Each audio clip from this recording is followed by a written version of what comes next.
ang atong unang pagbasa naghisgot mahitungod sa dangatan sa mga nangamatay ug sa mga buhi. Inigbalik sa Ginoo ang mga patay mo'y unang musugat sa Ginoo niya matud pang San Pablo musunod sa tang mga buhi pa inigabot sa Ginoo. Pasabot ang buhi ug patay moatubang Dios Ginoo. Inigtapos na sa panahon. Mo nang moingon ta mobalik siya aron paghukom sa mga buhi ug sa mga patay. Lingiyay mong tupad na buhi pa ka o patay na. Pero ang mag-una kuno, ang mag-una gyud kakita as Ginoo ang patay. Mo na inig kamatay nato dinhi sa kalibutan, kita din ta Ginoo. Pero kining mga buhi pa mo'y problema. Kita ba? Kita'y problema kay di man din ta kakita Ginoo. Ang mga buhi diri sa atong ebanghelyo misalikway ni Kristo ang mga buhi ba? Doon natay gahom sa pagdawat o pagsalikway sa Ginoo samtang buhi pata. Kay naaman tay gitawag og freedom. Respetuhan man sa Ginoo, di siya mamugos samtang buhi pata. Naatay katungod sa pagsalikway o pagdawat niya. Muna si Jesus, pag uli niya siyang kaugalingong lungsod, gisalikway gid siya. Wa siya dawata. Di ko na be. Buhi pa man ka ng tupad nimo ing na unsa man ka mudawat o musalikway ni Kristo. Ay kono. Ing na kono. Inansa man mudawat ka o musalikway. Kinsay mudawat taas ang kamot. Mga andakiro. Si Jesus wa dawata tungod kay ang iyang gibuhat gituma niya ang sugo sa Ginoo. Unsa may sugo sa Ginoo diri nga mao sa nay sugo nato pagbunyag nato equal ta ni Kristo. Giduhugan ako niya aron pagsangyaw sa maayong balita ngadtos mga kabos. Kinsa may kasagaran ninyong tagaan og maayong balita, ang dato o ang kabos?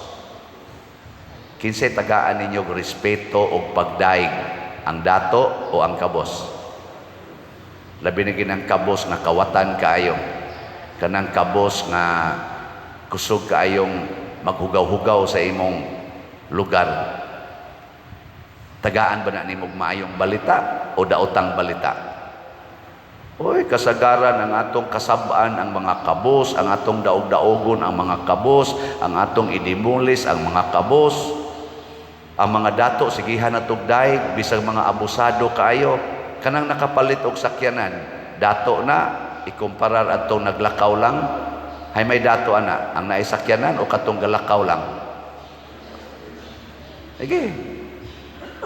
Pero kanang naisakyanan kung mo parking diha sa barangay road or bisan ganig national road mo parking nya habol-habulan pag ginang ilang sakyanan di gid nato kasab-an.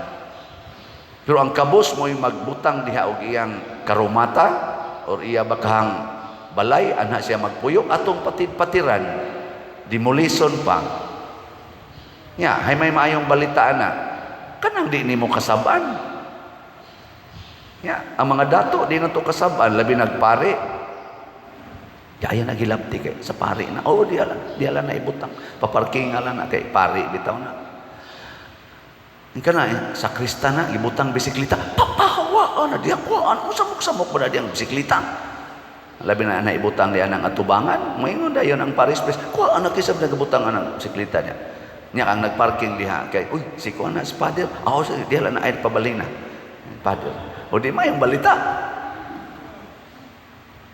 mo na si Jesus ning adto man sa iyang lungsod isip kabos. Nailhan man siya nga anak lang siya ni Jose ug ni Maria didto siyang lungsod. Nya nagsulti-sulti siya mga buta nga sukwahi sa ilang expectations, nasuko sila. Para nila daotang balita ni kanang moingon si Jesus, ibaligya ang tanan ninyong mga katigayunan ug ang halin ihatag sa mga kabos, purtin pamakpak sa kabos dito sa iyang lungsod. Ang mga dato, animal ning buanga. Ato. Bisag kamo karon ako mo ingnon, arang-arang man mo pagkabutang kamong ni adinhi. Wa man kayo kabos niyo naong. Ikono ibaligya ko no tong tanan ninyo mga kabtangan ug ipalit og slat. Hutda gining holy pads. Kinsa ninyo imutuman ani ta sa kamot. Para sa dunay kwarta, daotang balita na. Pero pag ingon ni Kristo, ibaligya ang inyong tanang katigayunan o ihatag ang halin ngadto sa mga kabos, kadto mga way balay na makpak, yes, kara, sakto na. Pero ang mga dato, mabuang, binuang, di ba? Kisa pa man ninyo imudawat ni Kristo, taas ang kamot, ay pamakak.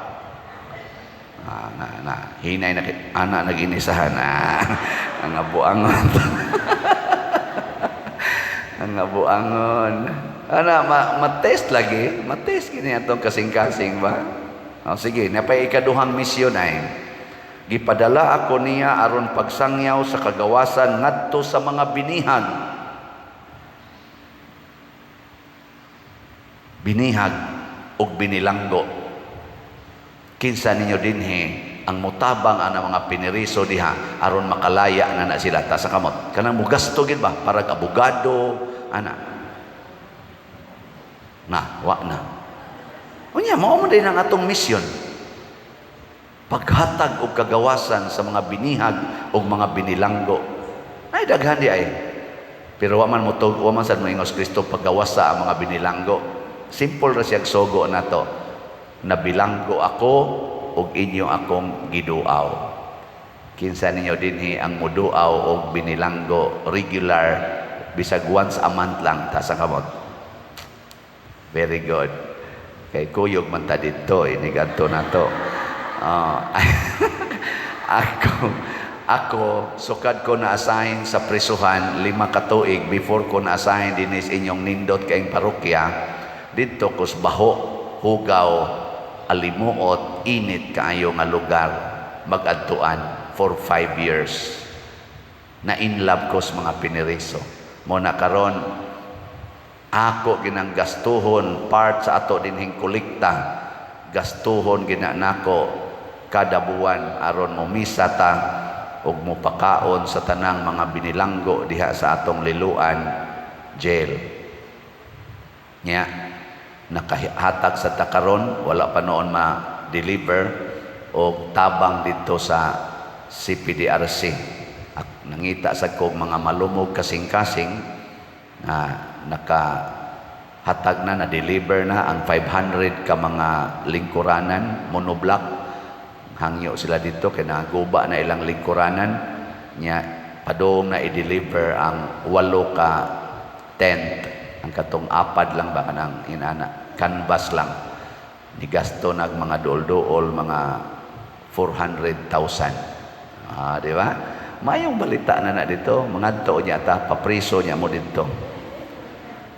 Mao na ang kagawasan kana bang maka-feel ba ang mga binilanggo sa atong pagduaw ug sa atong pag-atiman kanila mo feel sila mo bati sila nga connected pa sila sa mga tao nga naas laya, naas gawas. Kaysa ato na lang silang agi-agian, sigahan pagyus mata, unyag makalaya man pananglitan, isalikway pagyud kay mahadlok ta nila. Labi na gyud notado gyud sa pagka-kriminal. Kanina lang ikatulo og pagpahiuli sa pananaw sa mga buta. Kinsa ninyo dinhi ang mutabang sa mga buta taas ang kamot. Kanang mo paupiras ilang katarak, muhatag nila og glasses. Kay kaning wa nay glasses, inani. Di na biya maklaro inyo mga naong, Di na maklaro. May gani kay ni ay glasses. Kita na ko yung naong. Kana part na sa pagpakitag pananaw sa mga buta. Maninyo anay mo tabang. Kana sa physical pala na nga kabuta. Na pagyoy kabuta nga moral o spiritual. Kana ba mga tao nga di na kamaong mubuhat og maayo. suyop na lang gyud, inom na lang gyud, sugal na lang gyud, kahilayan na lang gyud ang ilang gibuhat. Kinsa ninyo ang muagak anak nila nga mahigugmaon? Kana bang muatiman lang gyapon, muhigugma lang gyapon, mo antos lang gyapon para nila? Kinsa ninyo ana ang mokomit? Na mga buangon yun. Nag-anam, nagkaawp. Ang inyong giingong musunod, mudawat ko sa Ginoo. Naingon bang Ginoo, unsay inyong gibuhat sa labing ubos, mao sa inyong gibuhat nga rin ako. Patay ka diya. Sige, kanina lang katapusan ang pagpahibalo sa tuig nga ang Ginoo muluwas sa iyang katawhan. Kanusa maning tuiga nga ang Ginoo muluwas sa iyang katawhan? Tuig, year. Wa mo kibaw? Wa sa ko kibaw. Pero ang tuig nga gipasabot sa Ginoo mao ang katapusan sa panahon. Wala na'y tuig. Nya kanus-a man na siya. Inig kamatay nato. Pasabot kada adlaw isang yaw gyud sa imong kuyog kinabuhi nga matapos ra ng imong tuig. Na moabot gyud nga matapos ning imong tuig. Sige lingi imong tupad. Ing natapusono ng imong tuig. Sige na. Mabita na ako kamo naanad na gitingay mo dinhi kada nako wali hapit tanan kada nako wali part gina ang pag-ingon ako mga matay ra gid ta. Kay hasta ako sa akong kaugalingon ganahan ko nga magsigig kaamgo nga mamatay ra gyud ko kay basig magsigig kog pangandoy aning atong mga projects kining atong tanang buluhaton dinhi mga dagko kayong mga pangandoy basig ma-hook up ko diha malimot na lang noong kong andam-andam nga pwede di ay karong adlawa mauna ang katapusan sa akong tuig. Sa isinta na biya ko hapit November 24 mo sa isinta na biya ko makaabot pero way siguro makaabot pa ba ko sa akong tuig kana din hing magpa-blessing kay birthday magsigi ko hunahuna ana last year na lang tingali nimo karon ana mo na kada nato birthday mag-anna man tag kaduol anas atong katapusas tuig kada gini mo celebrate sa imong birthday padong na sad mo tapos imong tuig kay nagkaduol naman gyud ka ana asa man kapadong adto magyud kas ending ano kamo mga asawa ug bana inikatog ninyo pagpahinomdumay mo darling nusa ka matapos imong tuig hapit na o layo pa isa ikalay-una siguro darling ana. Pero mas mayo gyud nga di lang kay ta magpalabig kabalaka ani kay basig katapusan na lang sa ninatong adlaw karon. Muna di kay ko mabalaka kung mahalin dayon ang atong slots or dili. Nga naman total matapos raman ko. Og di gini mahurot matapos ko di ko mabalaka nga naman. Sige man jud kog baligya kamo man mo iwa mamalit. Kay mamalit lang gid unta mo human na man gid unta ni di ba ang ato gong subscriber 165,000 unya pila ra may atong slot nga gibaligya 100,000 tag 100 ug mamalit lang gid na tanan unsa may mahitabo sobra pa ganig 65,000 kadali ra gid unta ana di lang gid mo mamalit gahi kay mo go inyo yung isalikway ang awhag sa awhag sa Ginoo kaning ato dinhing kuan HSSJ kaning para sa atong selebrasyon ugma 6,000 raman gid ni ka-slots ang ato kaning mga parishioner dinhi nga manimba average kada Domingo mga 6,000 to 8,000 man ug mamalit lang gid unta nagtagsa ka slot usa ka Domingo hurot na gid unta ni nganong na pa man gid ni nahibilin og mamatay ko ay mo pagmahay-mahay kamo na lay tiwas og baligya basta nakahuman ko sa akong misyon nga mamaligya gyud ko hangtod ko mamatay. So ang 100,000 nato nga slots holy pads ang halin nato as of yesterday niabot og 12,634 ka slots. Patpat naapay 87,366 ka slots. Kajutay ra gid ana, tag 100 per slot. Nya ang ato sad nga HSSG aras atong foundation anniversary, ang atong halin as of yesterday 5,162 ka slots na. Oh, pakpak. Naapay 838 ka slots. Hangtod ni ugma na to ibaligya. Now na to musubra ba ni? Nganong ako maning gisgutan aron pagpahinomdom nato nga muending rata pero tumano nato ang mga misyon pagsangyaw og maayong balita sa mga kabos.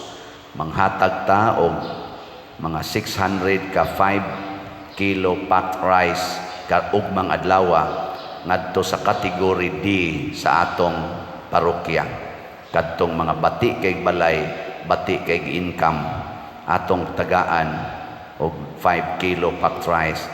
Maayong balita na para nila. Nya na pagi noodles, na pagi sardinas, may na kainang balita. So mao ni atong usas gamitan aning atong HSSG. Nya nagsigita dinhi og tabang sa mga tao, labi na gyud sa ilang panginahanglan, sa ilang lawas, apil na ng ilang mga mata. Di na maihap pilay atong gipalitan og glasses, pilay atong gipaoperahan dito sa ospital aron makakita. Nya ang mga dinaog-daog og binilanggo ato sang gitabang-tabangan, himuag balay ang way balay, palitag yuta ang way yuta. Nindota na, no? Di man mo mutuo, sige bahala na mo diya, manindog na ta.